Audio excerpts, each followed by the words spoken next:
Bonjour mes bien-aimés dans le Seigneur Jésus. Je vous salue au nom de notre Seigneur Jésus. Et j'espère que vous avez vraiment célébré comme il convient à notre Père, alléluia, de célébrer la Pâque de l'Éternel. Vous avez bien célébré ce vendredi pour commémorer la mort de notre Seigneur Jésus à la croix. Alléluia, tel que l'Éternel Dieu nous l'a expliqué, tel que les paroles de l'Évangile nous ont expliqué. Nous avons marché avec notre Seigneur Jésus, vraiment de Gethsemane jusqu'à Golgotha et voire même jusqu'au tombeau, amen. Et vraiment, j'espère qu'en famille, vous avez partagé cela. Alléluia.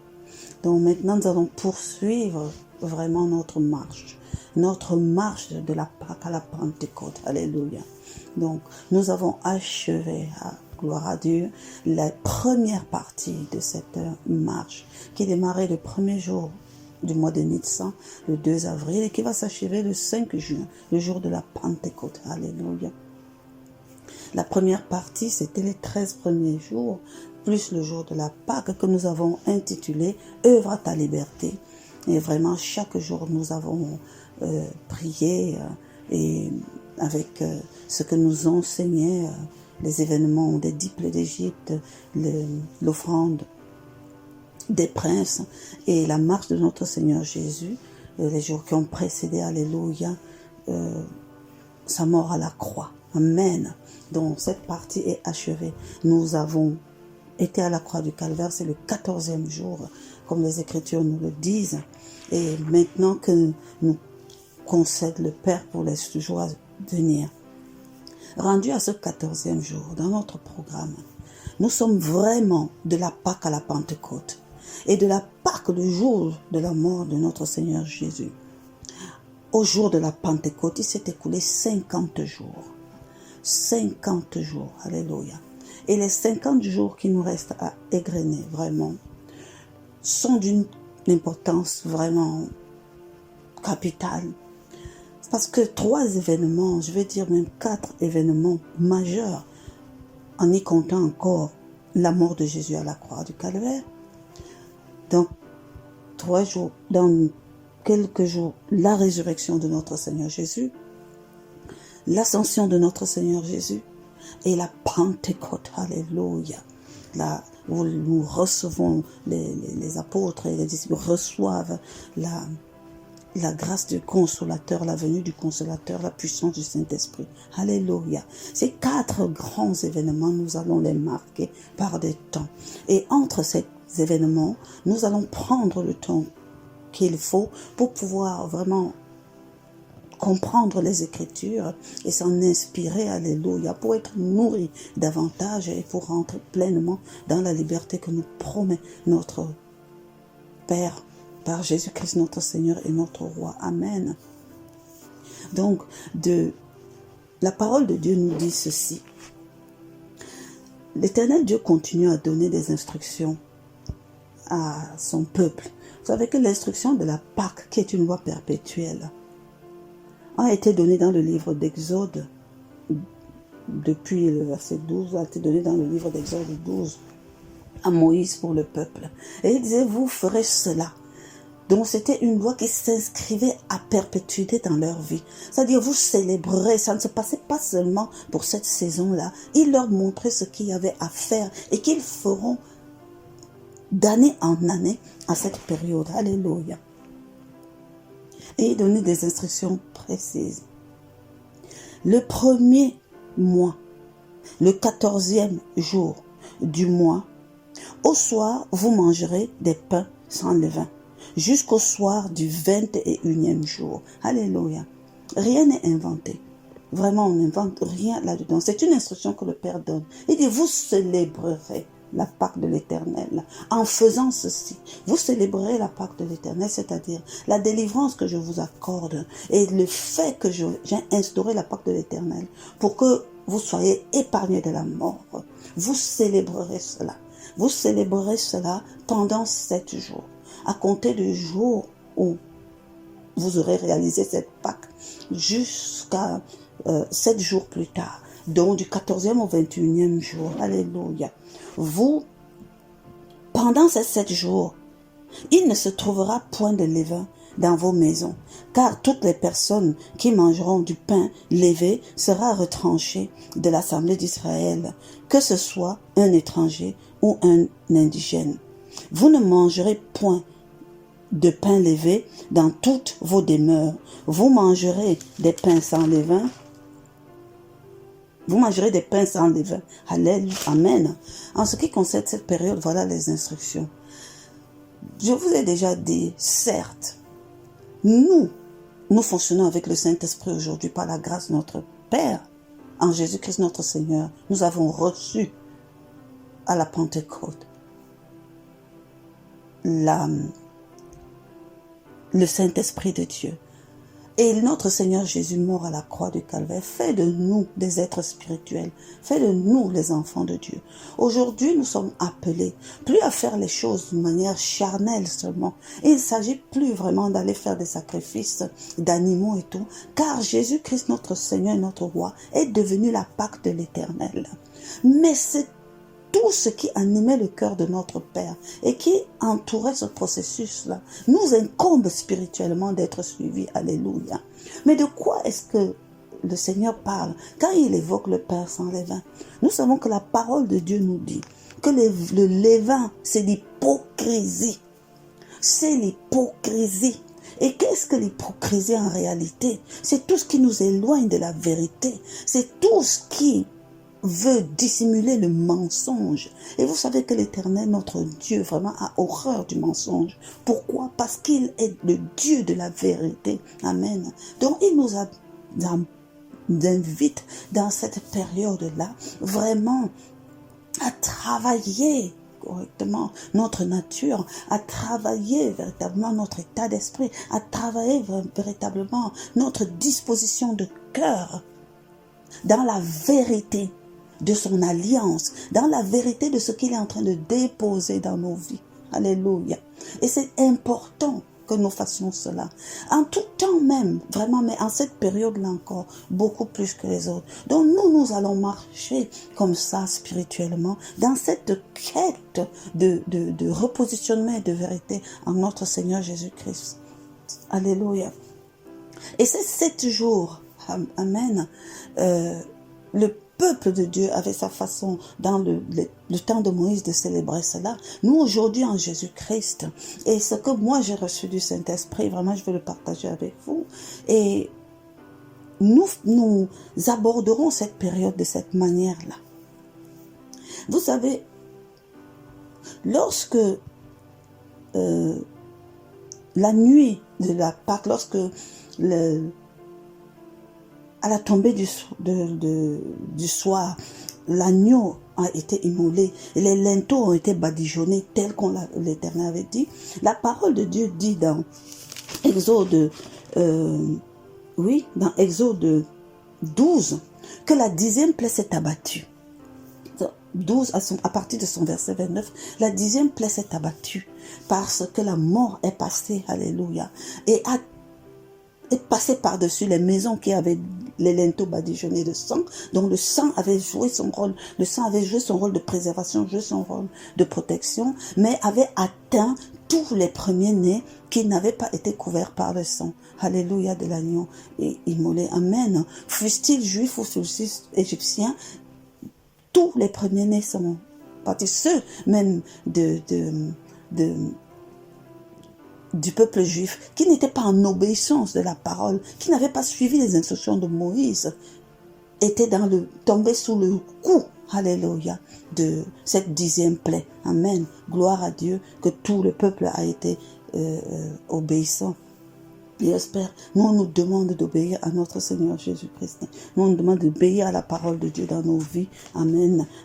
Pour ne pas être vraiment comme pire que les païens. Amen.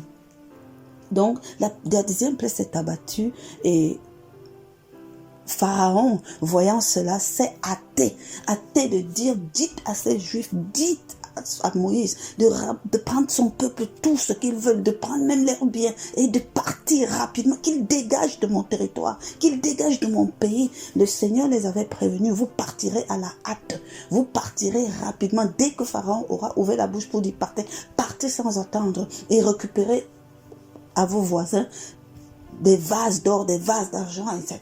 Alléluia. C'est important. Il s'agit de la provision vraiment déjà. Et la parole de Dieu nous dit que ce n'est pas un peuple d'esclaves qui est sorti d'Égypte. Ce n'est pas un peuple affaibli par des années d'esclavage qui est sorti de l'Égypte. Non, c'est une armée. L'Éternel dit, vous avez sorti vos armées. C'est mon armée que j'ai sortie. Alléluia. Le peuple que je veux qu'ils aillent au désert pour m'adorer. Je serai leur Dieu et ils seront mon peuple. Voilà de quoi il s'agit. Alléluia. Donc, mais même quand ils partaient le lendemain, ce n'était pas tout.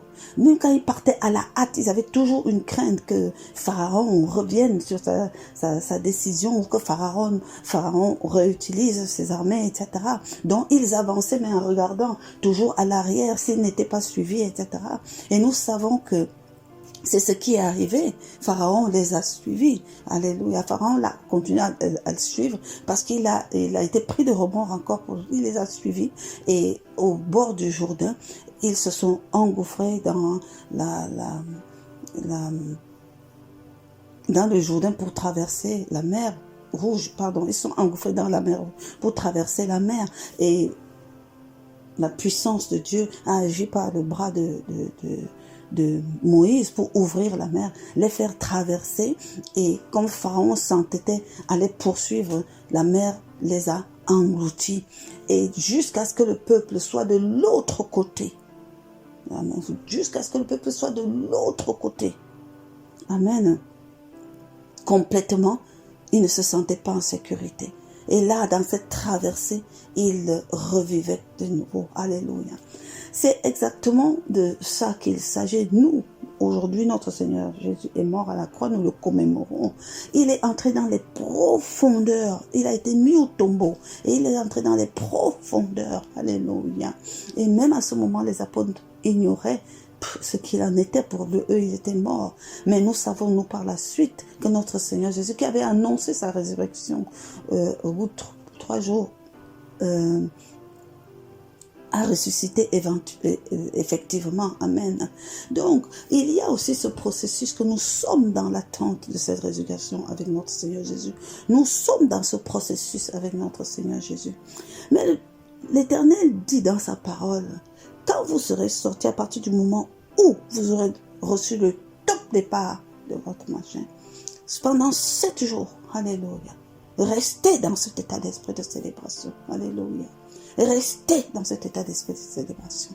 Je veux vous inviter à ce que nous restions 7 jours dans cet état d'esprit de célébration, dans cet état d'esprit de quête de vérité, dans cet état d'esprit de repositionnement, et et essayer d'évacuer de nous tout ce qui peut être levain d'hypocrisie, alléluia, et qui nous éloigne et qui est encore une limite à notre parfaite communion avec l'Éternel Dieu notre Père.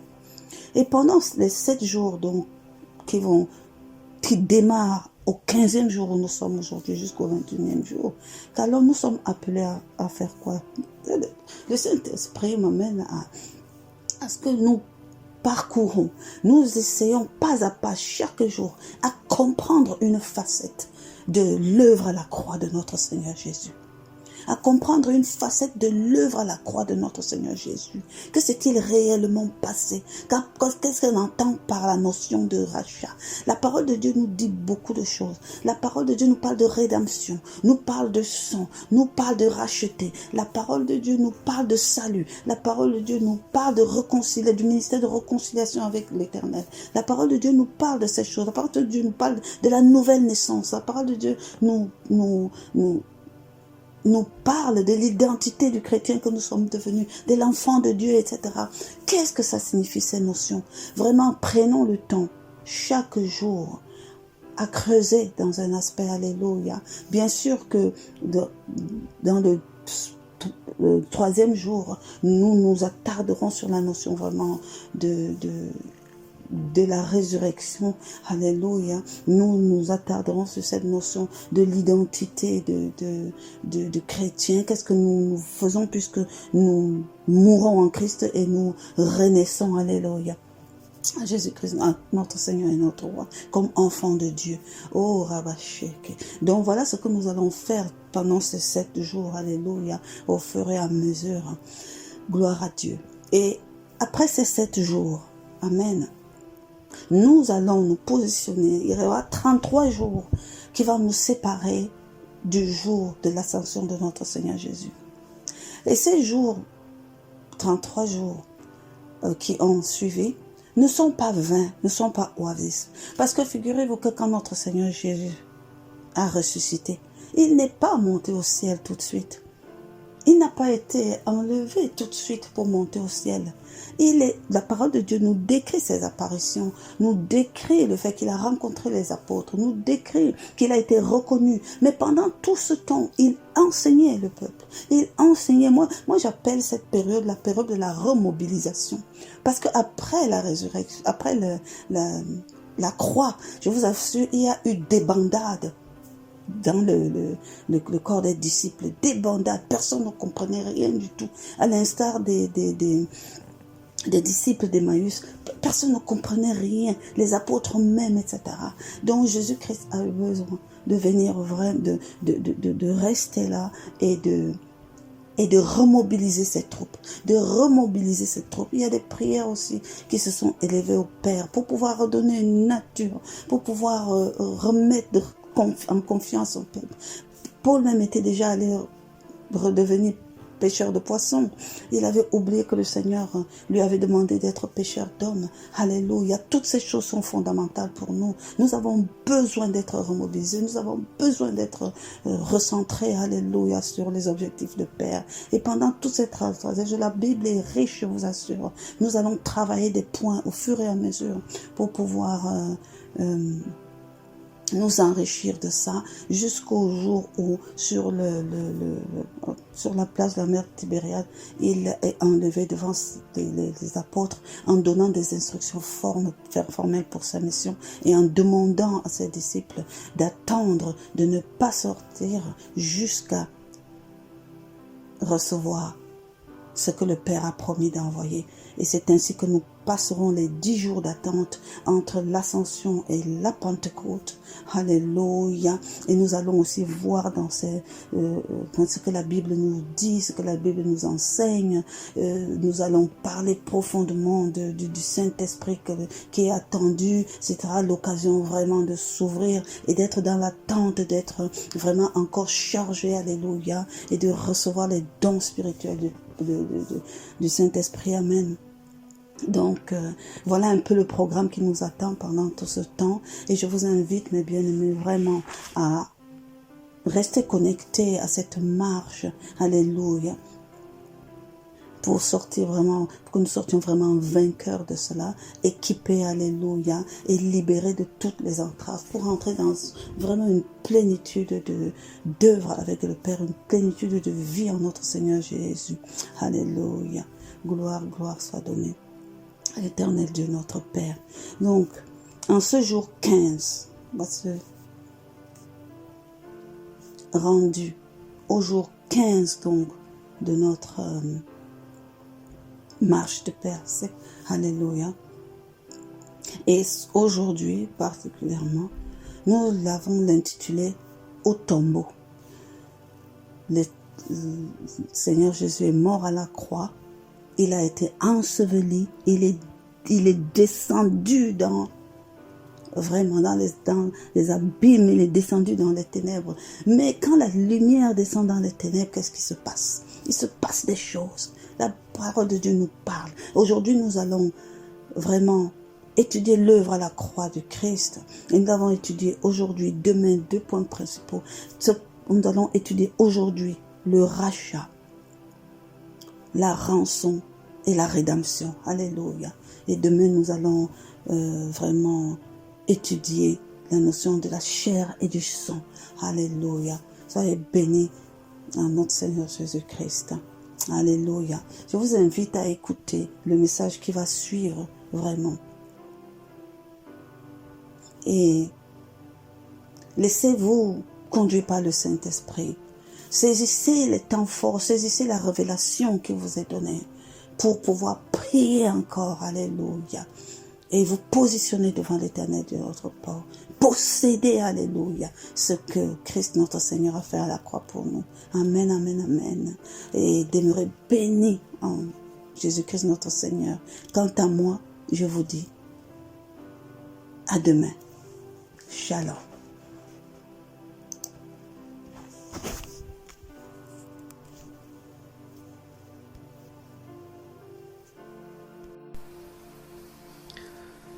Bonjour mes bien-aimés en Christ. Que la paix et l'abondante grâce de Dieu soient avec vous. En ce jour encore, en ce jour aussi, au nom de notre Seigneur Jésus. C'est toujours avec un grand plaisir que je viens par le biais de ces messages m'entretenir avec vous, sous la conduite du Saint-Esprit, notre Paraclet. Et aujourd'hui, c'est vraiment avec plaisir que je m'apprête à laisser libérer au travers de moi ce message sur l'œuvre de la croix. Parce que le processus de la croix, ce qui s'est passé à la croix avec notre Seigneur Jésus, est vraiment le fondement même de notre vie spirituelle. Amen. J'ai l'habitude de dire que je présente le message, c'est vrai, mais pendant que je le travaille et pendant que je le libère, ça me nourrit moi-même. Vraiment, je prie pour que vos cœurs soient disposés pour recevoir vraiment la révélation de la puissance qui se dégage de la croix de notre Seigneur Jésus. Saint-Esprit de Dieu, sans ta conduite, sans ta présence, sans toi au contrôle, je ne suis qu'une cymbale vide. Viens et prends contrôle de ton temple et libère la vie pour le peuple que le Seigneur a. Que tout glorifie l'Éternel Dieu notre Père et que le nom de notre Seigneur soit glorifié tout le long de cet enseignement encore et tout le long même de nos actes. Je prends autorité au nom puissant de mon Seigneur Jésus. Et je chasse tout esprit contraire qui s'oppose à la connaissance du Père. Ici maintenant. Et je soumets à l'obéissance de Christ toute pensée captive. Que les forteresses et les hauteurs soient aplanies maintenant. Au nom puissant de Jésus. Je chasse tout esprit impur qui veut obstruer les canaux de réception. Alléluia. Je le chasse dans les déserts arides. Alléluia. Je commande un esprit d'écoute, un esprit de bien disposé, un cœur bien préparé. Alléluia. J'appelle un esprit d'ouverture, un esprit enseignable. Alléluia. Et je chasse tout esprit de confusion, tout esprit d'erreur, tout esprit de distraction, tout esprit de trouble. Amen, je les chasse loin de l'Ontario, loin de cette sphère de formation, au nom puissant de Jésus. Et j'espère, je le sens du Christ sur nous tous. Alléluia. Gloire te soit rendue au Père éternel. Bénis ce moment encore. Tu dis là où 2 ou 3 sont assemblés en mon nom, tu es au milieu de nous. Nous accueillons ta présence manifeste. Oh Dieu de gloire, Papa, avec joie et enthousiasme, dans l'humilité, Seigneur Dieu Père de puissant, dans l'acclamation au Père éternel, dans l'exaltation qui t'est due. Amen, tu es le mighty God. Gloire, gloire te soit donnée. Saint-Esprit de Dieu, prends contrôle de tout. Nous te soumettons nos volontés. Conduis selon l'agréabilité de Père en toutes choses, au nom puissant de Jésus. Mes frères, mes sœurs, que s'est-il réellement passé à la croix du Calvaire, sur le mont Golgothée, il y a plus de 2000 ans, quand quand notre Seigneur, aux yeux des hommes, un nommé Jésus de Nazareth, a subi ce qu'il a subi à la croix du Calvaire, et qui a fini en disant tout est accompli. Oh God! Que s'est-il vraiment passé? À travers de ce message de l'œuvre à la croix, nous allons tenter de parcourir un peu cela, et d'essayer de comprendre au-delà des mots, au-delà de ce que nous avons appris ça et là. Essayons de passer à un autre niveau. Essayons de regarder au-delà des mots, de demander à notre Saint-Esprit de nous élargir, de nous faire voir au-delà de ce que le simple voit. Nous demandons la révélation de la parole de Dieu, celle qui rend intelligent même les simples. Considérons-nous comme des simples aujourd'hui, mais que nous désirons l'intelligence divine. Alléluia. Parce que nous voulons saisir vraiment encore davantage la puissance qui est libérée à la croix dans la croix de Golgotha, à la mort de notre Seigneur Jésus. Amen. Quand nous avons commencé ces messages, nous avons commencé par comprendre le plan de Père pour sa création. Nous avons passé plusieurs séances d'enseignement là-dessus. Nous avons compris que le plan de Père était sa volonté. C'était le plan de Jéhovah, qui était celui d'étendre le royaume des cieux en créant la terre, et parce qu'il voulait venir régner sur la terre comme dans les cieux.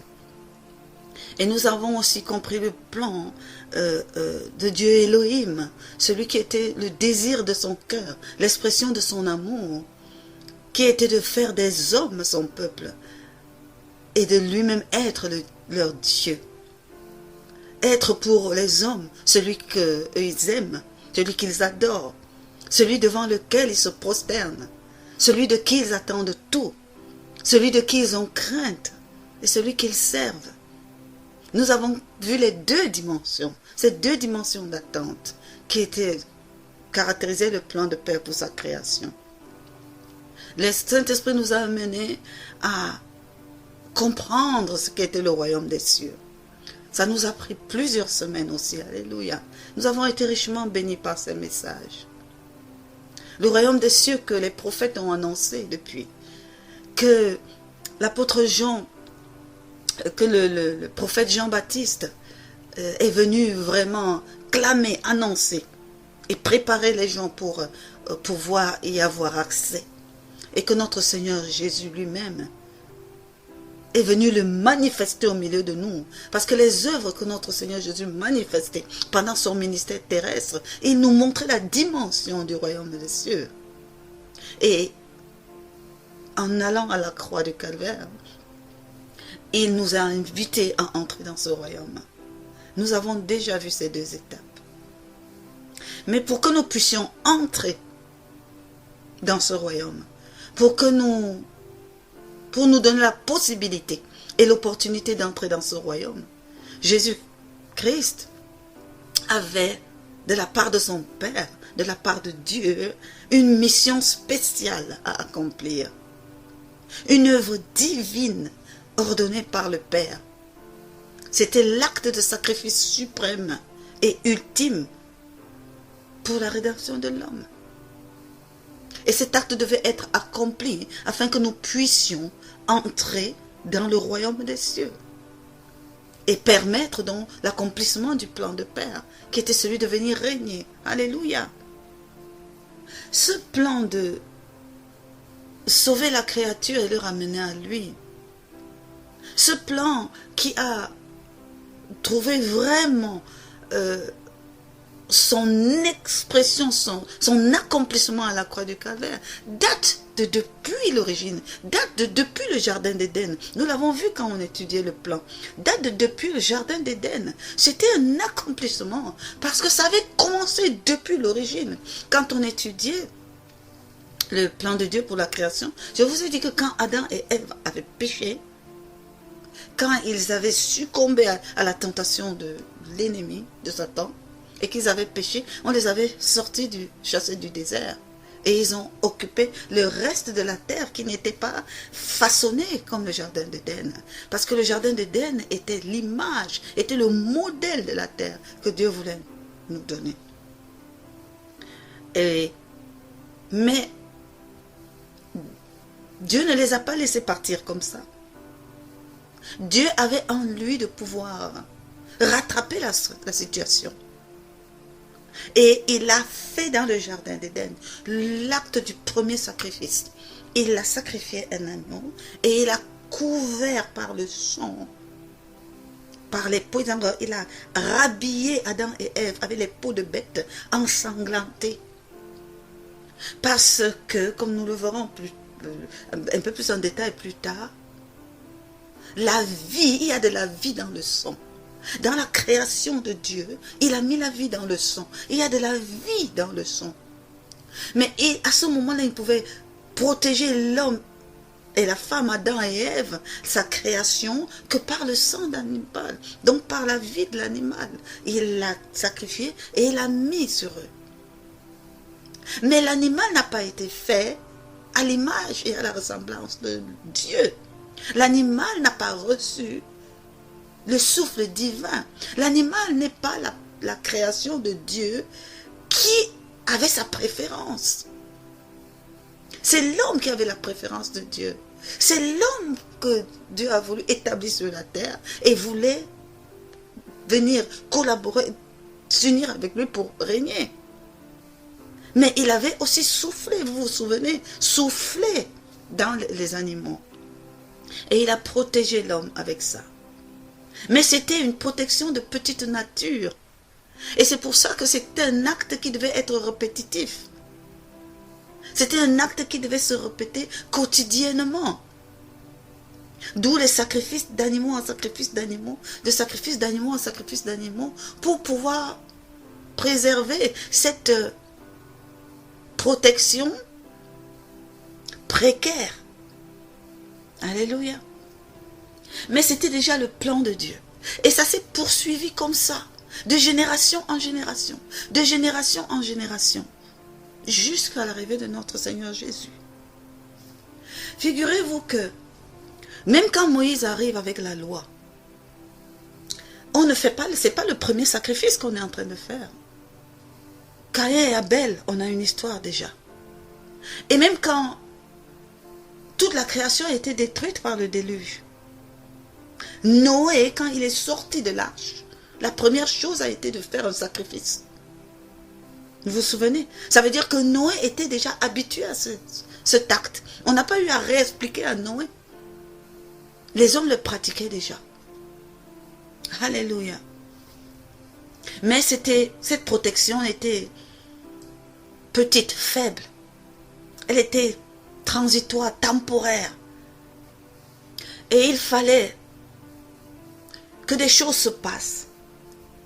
Et il fallait, comme avec Dieu, le temps. Il est le maître du temps, des circonstances. Le temps joue des choses doivent être prophétiquement établies dans ce que Dieu fait. Donc il y avait un temps qui devait arriver pour que la protection totale, terminale arrive, soit programmée et se passe exactement comme Dieu le voulait. Et il y avait aussi au cours de ce processus des choses qui devaient se mettre en route.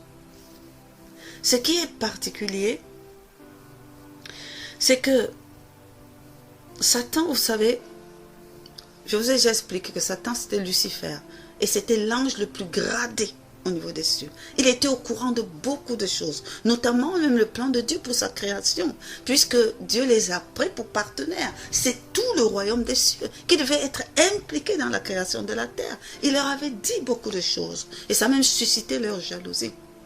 Ça a suscité la jalousie de Lucifer qui s'est mis en rébellion. Il a fomenté ce coup d'état là pour pouvoir régner dans les cieux, donc ne même pas voir créer l'homme, etc. Et ils ont raté leur rébellion. Qui peut se rebeller contre Dieu et vaincre? Et il a été chassé des cieux et est parti avec ses acolytes. Mais il s'est juré, lui, ayant perdu toute sa gloire, ayant perdu tout, l'Esprit de Dieu qui était sur lui, la lumière divine qui lui était accordée, de se venger. Je vous ai déjà dit que Dieu ne se repent pas de ses bons, c'est la Bible qui nous dit ça. Donc, toutes les capacités qui étaient données à Lucifer, toutes ses attitudes, il est resté avec. Donc, c'est donc une création qui est capable de faire beaucoup de choses. Mais seulement, il n'a plus la lumière de Christ. Il n'a plus l'Esprit de Dieu en lui. Et la différence, et ce qui se passe, c'est que il savait tout ce que Dieu avait prévu pour l'homme. Il le sait ça. Il sait le plan que Dieu voulait mettre dans l'homme. Et l'amitié et le désir de relation intime que Dieu voulait entretenir avec l'homme. Et ça, il le combat tous les jours. Mais ce qu'il ne sait pas, après être parti du ciel, ce qu'il ne sait pas, c'est ce que le propre conseil de Dieu a défini de faire pour protéger l'homme. Ça, il n'était plus dans les cieux, donc il ne peut plus le savoir. Tout ce que Dieu a défini par la suite pour protéger l'homme, il ne sait pas. Toute la gloire que Dieu a tout le processus que Dieu avait mis en place pour arriver à ce plan de salut-là, il l'ignore en fait. Il sait détecter la manifestation de l'onction en chacun de nous, puisqu'il en sait quelque chose. Mais pour qu'il agisse, il faut qu'il voie déjà le début de la manifestation de l'onction. C'est ainsi que il se rapproche des enfants de Dieu qui manifestent quelque chose, pour essayer de les induire en erreur. Mais il est incapable de détecter en fait, vraiment, ce qui est encore divin et ce qui est différent. C'est ainsi que quand Jésus-Christ notre Seigneur arrive, est né, les gens en parlent, les Écritures en parlent, les prophéties en parlent. On sait qu'on attend un roi. Et les gens le cherchent.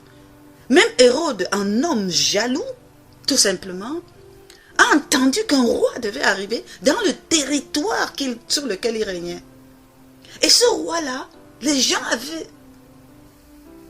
étaient dans son attente. Ce que l'on disait de la venue du roi, était inquiétant pour quelqu'un qui gouvernait. C'est pour ça qu'il a entrepris de tuer tous les enfants d'un certain âge, en se disant, mais je ne veux pas prendre de risque. Je vais les tuer tous au petit âge. Je ne veux pas prendre de risque qu'un roi se lève là et vienne me déboussoler. C'est Rome, c'est l'homme et la chair qui a peur. Mais même le règne de Satan était dans l'incapacité de reconnaître Christ. Dieu fait homme. Il était dans l'incapacité de le reconnaître en tant que tel. Quand Jésus est né et quand Jésus a grandi et quand Jésus manifestait les œuvres du royaume, ce qui était vu et perçu de sa part, et c'est ce qu'il mettait dans l'esprit des pharisiens, c'était un grand prophète, tout simplement. On avait vu d'autres hommes, on avait vu les Ésaïe, on avait vu même les Jean-Baptiste, qui faisaient des choses vraiment divinement inspirées. On avait vu plein d'autres. Donc, pour eux, c'était un autre grand prophète. Parce que la dimension divine de Christ, ils ne pouvaient pas la percevoir. Dieu s'est fait homme et il est venu au milieu d'eux. Amen.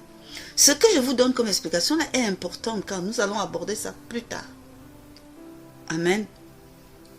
Et nous voyons que dans la Bible, quand on fait référence à la croix, à l'œuvre à la croix de Jésus, ça nous amène à côtoyer certains mots, certaines expressions qui ont leur profondeur.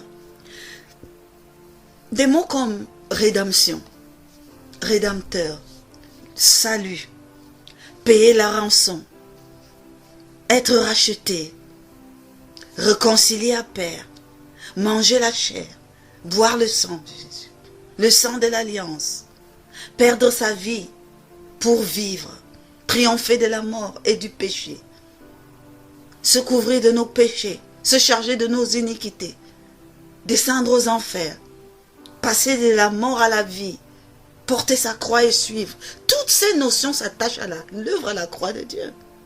Même mes frères, mes sœurs, je vous ai toujours dit, en tout cas moi, c'est ce qui m'anime. C'est que nous ne soyons pas des répétiteurs seulement de la parole de Dieu.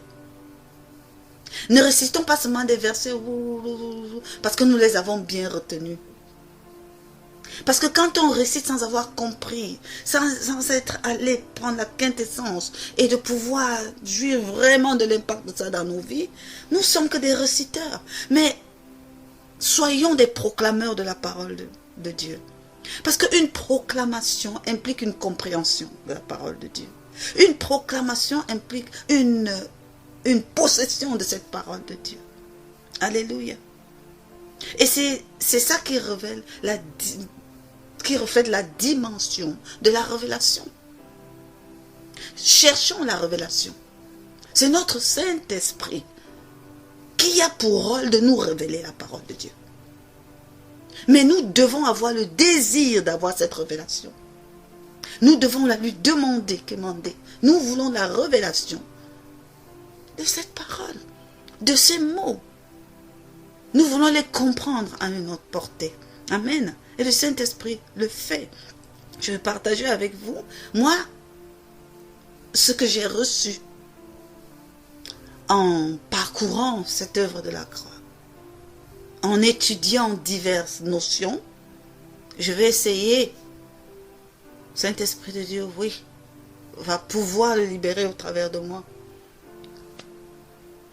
Que nous ayons ensemble le sens, un sens encore plus profond de ces mots. Amen.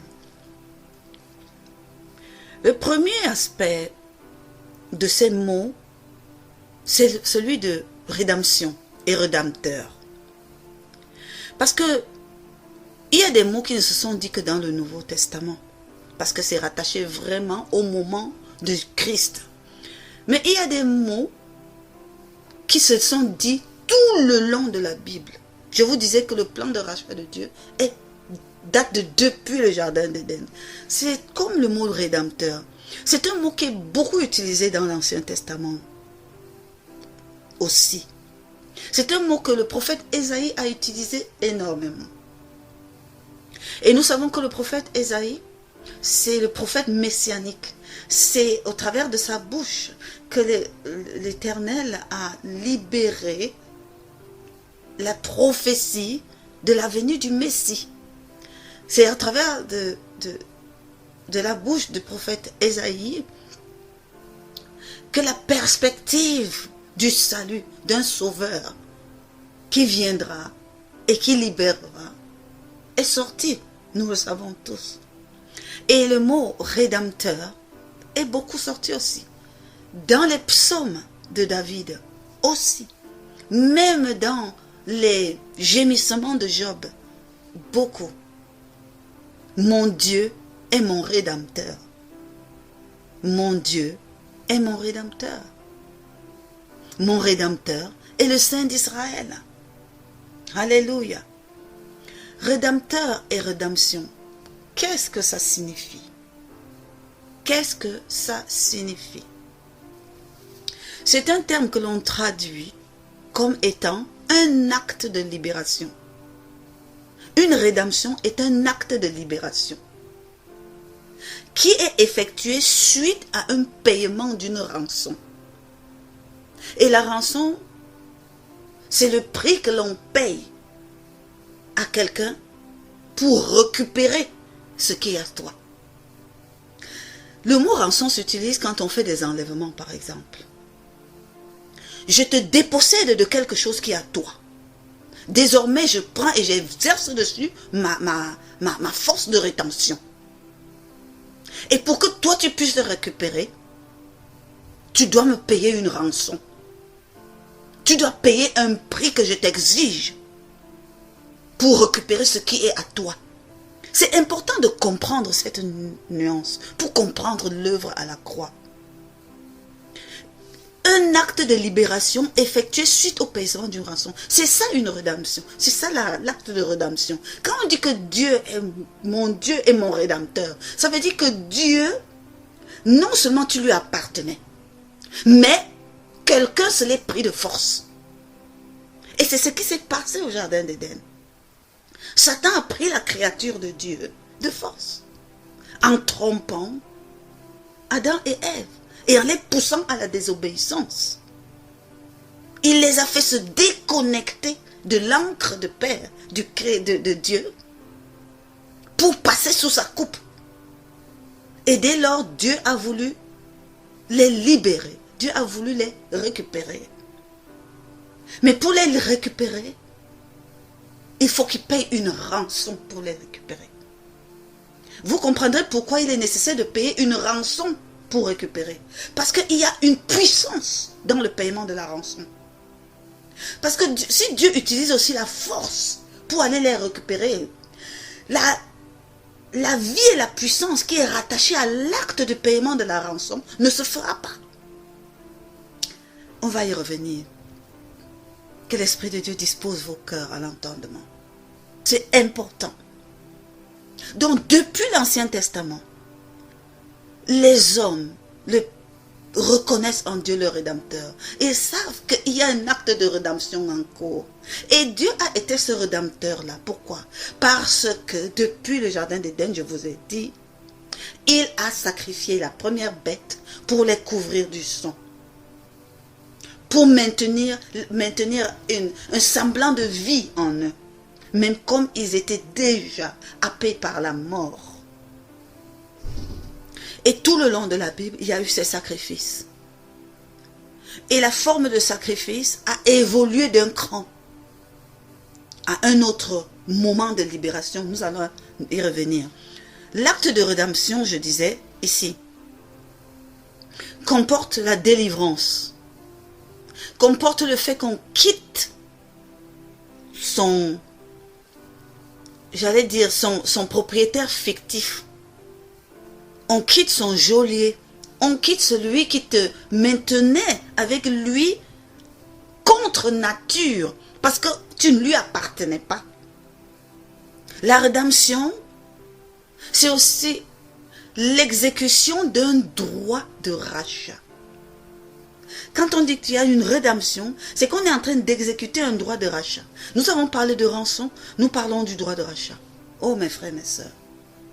Le droit de rachat, je vais vous expliquer. La parole de Dieu en parle clairement. Pour Ruth, la Moabite, qui était mariée au fils de Noémie. Le fils de Noémie était du peuple de Dieu. Et il est décédé. Et il a laissé son épouse. Ruth a estimé que, étant déjà mariée chez Noémie, elle n'avait plus à rentrer chez elle, ce qui est légitime. Elle a dit à Noémie, Noémie a dit, je n'ai plus d'homme à vous donner, vraiment, je vous libère. Noémie était prête à les libérer, à les refaire vos vies. Et Ruth a dit non. Ruth a dit, comme je suis entrée dans ta maison, je reste. Et Ruth a dit quelque chose. Ruth a dit, ton Dieu là, que tu sers sera mon Dieu. Ta famille sera ma famille. J'y suis, j'y reste. Et Noémie l'a ramenée dans sa famille à elle. Comme une veuve éplorée et comme une mère qui a perdu des enfants. Une esselée, une dépouillée. Elle est rentrée comme ça dans sa maison. Et elle a amené avec elle Ruth. La parole de Dieu, la loi de Dieu, la loi sociétale de Dieu, que Dieu avait donnée à son peuple, définissait le droit de rachat. Ça veut dire que dans une famille, quand un fils meurt, l'autre fils, son frère, a même le devoir de prendre pour épouse la femme du frère. Parce qu'il faut pour la femme et les enfants une couverture, quelqu'un qui doit s'en occuper. Alléluia. Noémie n'ayant plus ayant perdu ses 2 fils, Noémie n'ayant plus de garçons, c'est pour ça qu'elle veut libérer les Ruth et l'autre, son autre belle-fille. L'autre belle-fille, elle est partie, mais Ruth, elle est restée. La parole de Dieu continue à dire que s'il n'y a plus de fils direct, dans la famille, on a le droit de le faire. Dans la famille, on a le droit de le faire. Et c'est ce droit de le faire. Avant quiconque qui vient de l'extérieur, ça se passe d'abord dans la famille, avant qu'un intéressé de l'extérieur puisse venir. Si quelqu'un veut venir de l'extérieur pour épouser cette fille qui est veuve, il doit d'abord regarder s'il n'y a personne dans la famille qui peut prendre ça. Amen.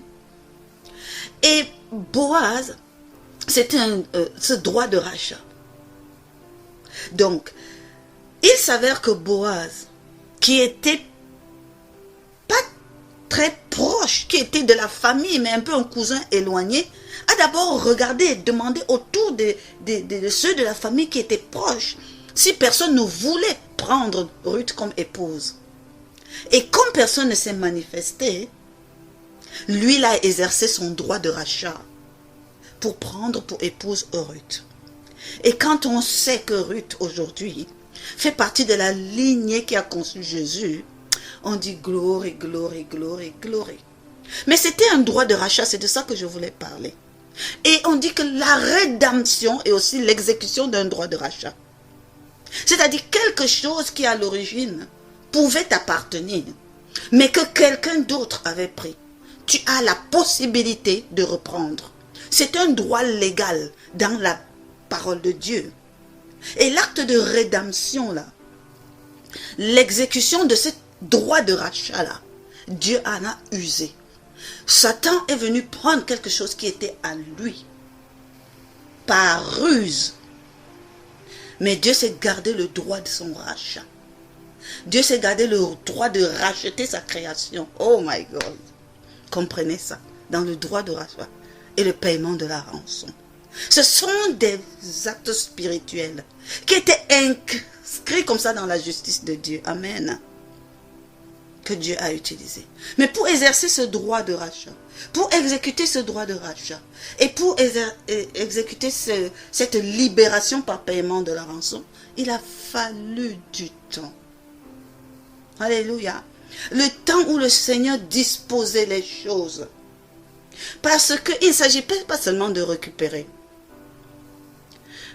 l'homme et la femme, Adam et Ève et sa descendance. Il ne s'agissait pas seulement de ça.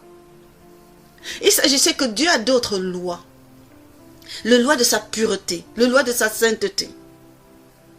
La loi de sa pureté, la loi de sa sainteté, la loi de la sanctification, venir avec lui. Sur lequel il ne peut pas ériger.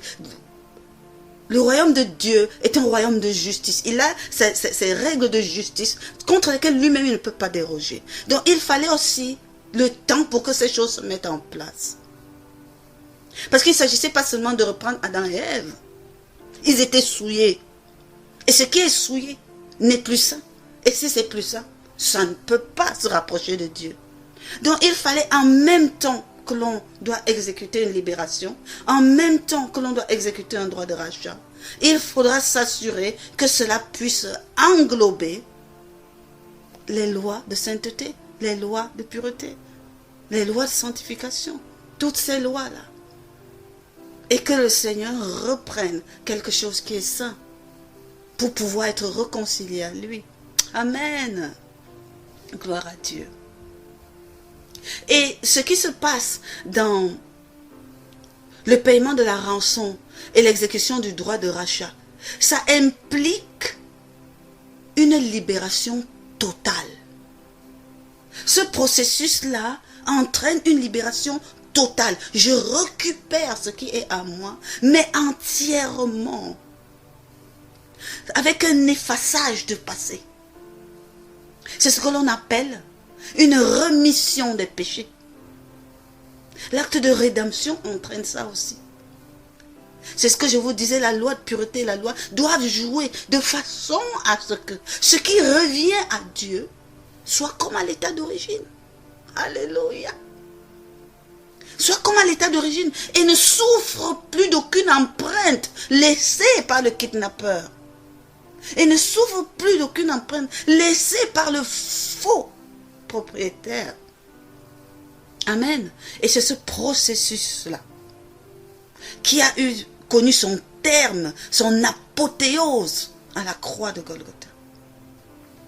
Lorsque l'apôtre Paul explique ça aux Éphésiens, aux Corinthiens, aux Romains, selon la grâce qui lui a été donnée par Jésus-Christ, d'enseigner l'évangile. Et il nous dit, en lui, nous avons la rédemption par son sang, la rémission des péchés, selon la richesse de sa grâce, dans Éphésiens 1,7.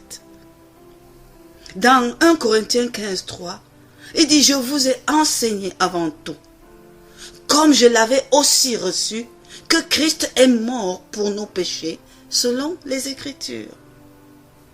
Aux Romains, ils disent qu'ils sont gratuitement justifiés par la grâce de Dieu, par le moyen de la rédemption qui est en Jésus-Christ.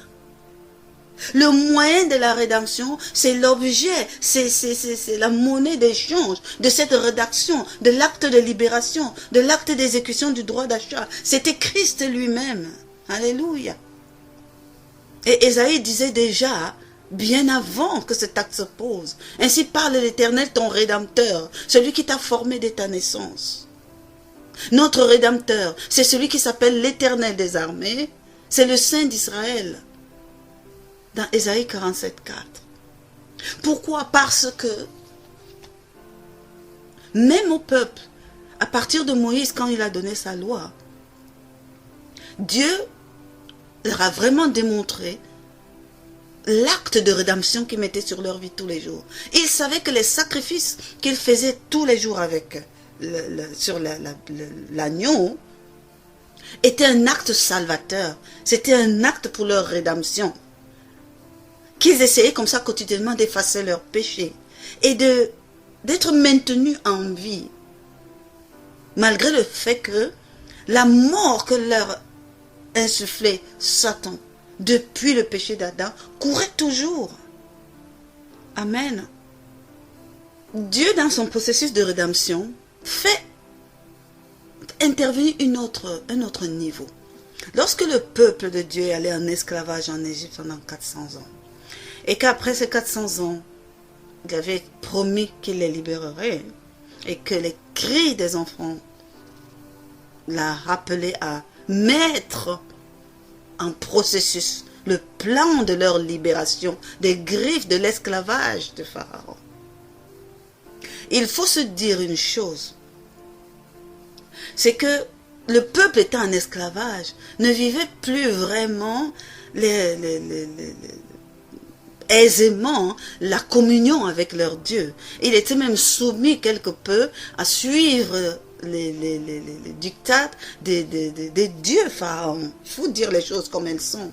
Donc il y avait, on peut dire, une plus grande déconnexion avec le peuple en esclavage que lorsqu'ils se retrouvent entre eux et qu'ils sont interpellés à mettre en pratique les œuvres de Dieu.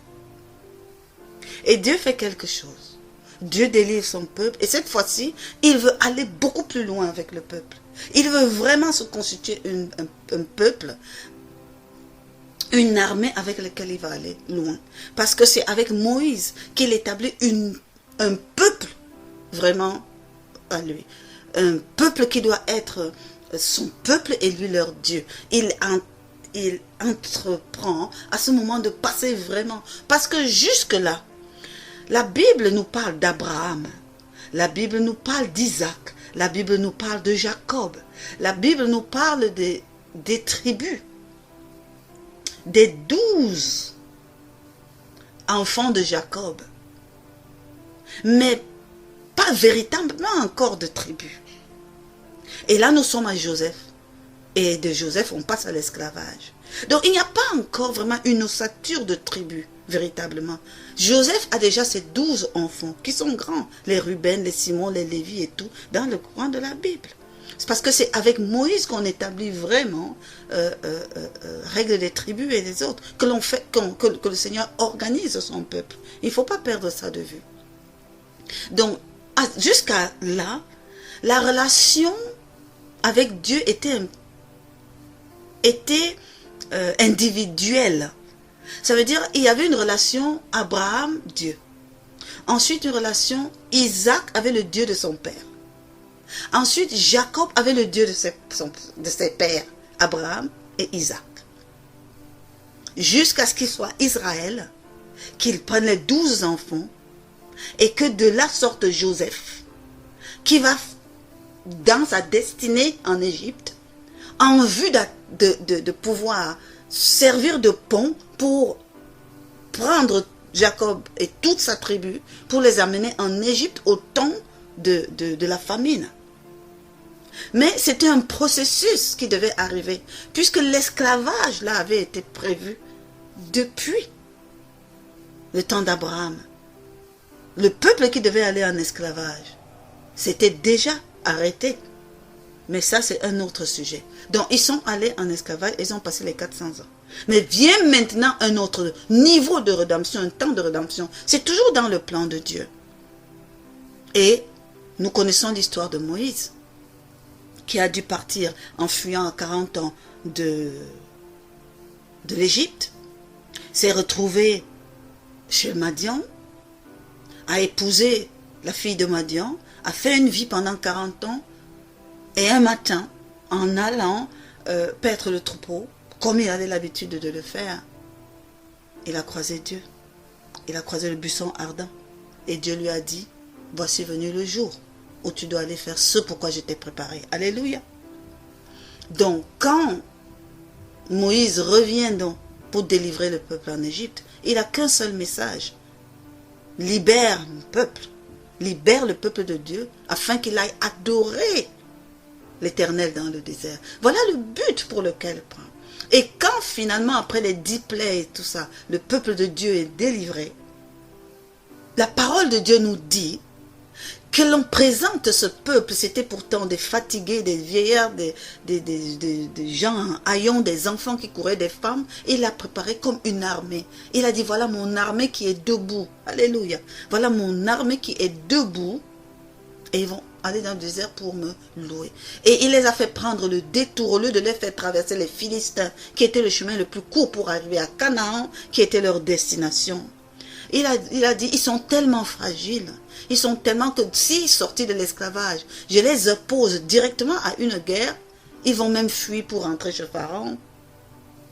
Je les fais prendre un détour par le désert, ça sera un peu plus long, mais ce sera au moins l'occasion où je serai en face à face avec eux et où je vais leur apprendre qui ils sont pour moi et qui je suis pour eux. Où je voudrais qu'on tisse ces rapports pour qu'ils soient mon peuple et moi leur Dieu. Voilà le but de Dieu quand il traverse le désert, avant qu'ils n'arrivent à Canaan, là où je vais les établir. Parce que la destination de Canaan aussi avait été prise depuis la malédiction du fils de Cham. Rappelez-vous, avec Noé, celui qui avait vu la nudité. Il avait un fils qui s'appelait Canaan, un de ses derniers enfants. Et la malédiction du père est tombée sur le dernier. Et lui, il est devenu l'esclave des esclaves. Et il n'était en droit de rien posséder. Ça encore, c'est un autre chapitre. On peut ouvrir plus tard. Continuons sur notre rédemption. Il se passe donc quelque chose dans le désert. Au dernier jour, à la 10e plaie, il se passe quelque chose. Dieu passe à un autre niveau. Le sacrifice d'agneau prend une autre considération. Prend un autre statut avec Dieu. C'est celui de l'instauration de la Pâque. L'instauration de la Pâque. Et cette instauration de la Pâque, c'est un processus. Dieu change la date à laquelle désormais son peuple doit considérer le commencement de toutes choses. Et il leur donne tout un processus pour le 14e jour du mois, qui correspond au jour où il demande à Moïse d'instruire son peuple sur un acte qui doit les protéger.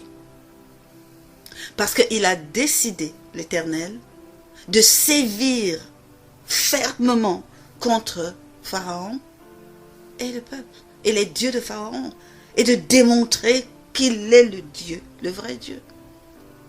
Et pour ça, il a défini d'utiliser carrément la mort. Il a défini de tuer tous les premiers-nés de l'Égypte. Vous savez que dans la parole de Dieu, Dieu dit que les premiers-nés lui appartiennent.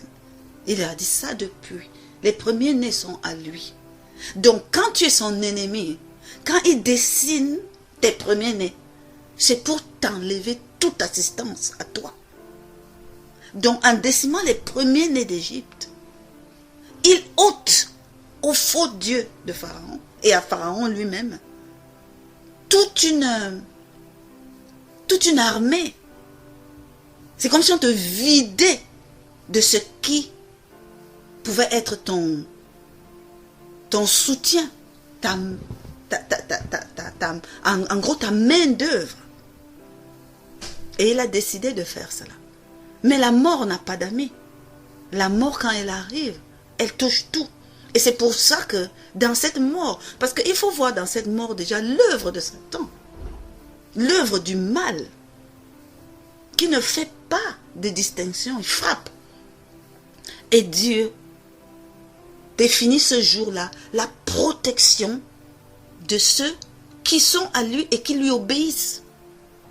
Donc l'instauration de la Pâque et la façon de tuer l'agneau et de tout ce qu'il fallait faire ce jour-là devait être fait par chaque membre du peuple de Dieu. Et moi, quand j'ai étudié ce passage, ce qui m'a frappé, et ce qui donne quand même une autre dimension au fait que l'acte de sacrifice de Jésus à la croix s'est ouvert au monde entier. Et c'est important. Parce que ce jour-là, le secret a été donné, l'instruction a été donnée au peuple de Dieu. Mais je suis certain, notamment la sœur de Pharaon qui était la mère de Moïse, s'est retrouvée sauvée. Tous ceux qui, ce jour-là, avaient compris un tout petit peu que le Dieu du peuple hébreu était le vrai Dieu et qui s'était mis sous la couverture du vrai Dieu, n'ont pas été touchés. Parce qu'il a dit que vous allez tuer l'agneau à une certaine heure et vous allez laisser couler le vider de son sang. Et avec ce sang, vous allez badigeonner les linteaux des portes de vos maisons. Badigeonner les linteaux des portes de ce maison. C'est-à-dire l'endroit par lequel les choses passent. Et quand on met le sang sur les portes des linteaux, on dit que la vie est dans le sang. C'est que vous mettez la vie sur votre maison. Et vous-même restez dans la maison et que personne ne sorte. Parce que ce qui est hors du sang de l'agneau qui est là, ne sera pas protégé. Et c'est cet acte que les enfants de Dieu ont posé. Mais je vais attirer votre attention sur une chose. Chaque maison devait faire le sien. Ça veut dire que s'il y avait des maisons têtues là qui disaient « Oh, c'est quoi ça là encore, on nous passe ?» Ils auraient été tués. Ils n'auraient pas été sous cette couverture. D'où l'importance de l'obéissance aux instructions de Dieu. Et il y avait aussi il y avait des maisons où il y avait peut-être une personne ou deux, donc qui n'avaient pas les moyens sans doute de s'acheter tout un agneau dans les conditions qu'on disait. Le Seigneur avait donné instruction que même 2 ou 3 maisons, dans ces conditions-là, s'ils ne sont pas nombreux, ils achètent ensemble un agneau. De façon à ce que le salut est pour tout le monde. Le salut n'est pas une question de je possède, je ne possède pas. Je suis riche, je ne suis pas riche. Je suis capable de faire ce qu'on me dit de faire ou je ne suis pas capable de faire ce qu'on me dit. Le salut de Dieu, la protection de Dieu est pour tout le monde et dans la même proportion. Amen. J'ai aussi compris que pour accomplir cette Pâque, c'est-à-dire pour être sous la protection divine, on n'intercède pas pour quelqu'un d'autre. Moïse n'a pas eu à aller supplier quelqu'un. Ou Père, oh Dieu, Père, pardonne ceux qui ne vont pas faire. Non. accomplir sa Pâque, faire ce que Dieu demande de faire pour se mettre sous la couverture, est un engagement qui est personnel. Comme la parole nous le dit, le salut est personnel. Chacun doit aller à Christ pour être sauvé. Chacun doit le confesser lui-même pour être sauvé. L'acte est là, l'instruction est là, l'œuvre est là, mais chacun doit se blottir dessous. Si même dans une famille, il y avait un membre de la famille qui estimait que lui veut d'abord se promener et qu'il n'était pas dans la maison au moment où les choses se passaient, tant pis pour lui. Il n'était pas sous la couverture. Et il n'allait pas être protégé. Il allait être exposé à la mort. Et s'il était un premier-né d'une famille, il mourrait ce jour-là. Parce que l'instruction était claire. Et la sanction aussi.